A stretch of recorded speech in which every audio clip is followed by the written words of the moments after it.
arrivée en gare imminente pour les passagers du train express de Frépertuis City. En effet, le parc d'attractions a enfin rouvert ses portes, plus de jauge obligatoire, mais les dirigeants ont choisi de limiter l'accueil du public à 75% de ses capacités, soit tout de même 5000 visiteurs jour.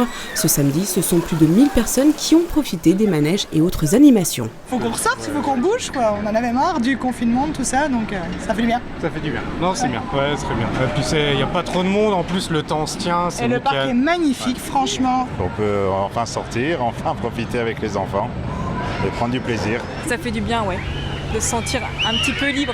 Depuis le temps qu'on attendait ça, ça fait depuis l'ouverture qu'on est là, ils s'amusent, ils s'éclatent, ils sont heureux, ils revivent. Ça vous fait du bien les gamins ? Oui.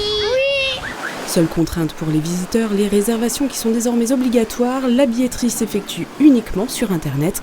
Les mesures sanitaires ont-elles été assouplies ? Le port du masque ne reste obligatoire que dans les lieux clos et les files d'attente.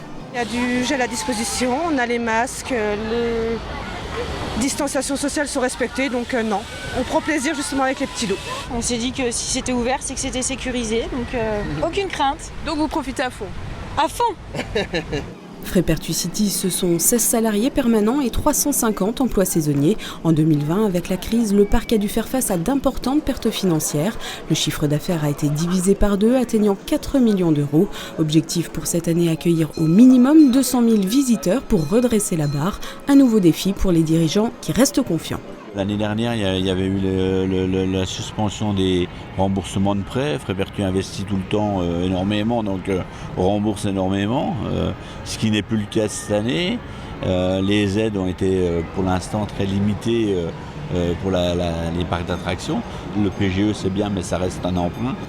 Et il ne faut pas se rater pour pouvoir continuer à faire fonctionner des attractions. Et la cerise sur le gâteau serait de pouvoir justement penser à l'après-Covid, parce qu'il y aura un après-Covid, et donc à de nouveaux investissements.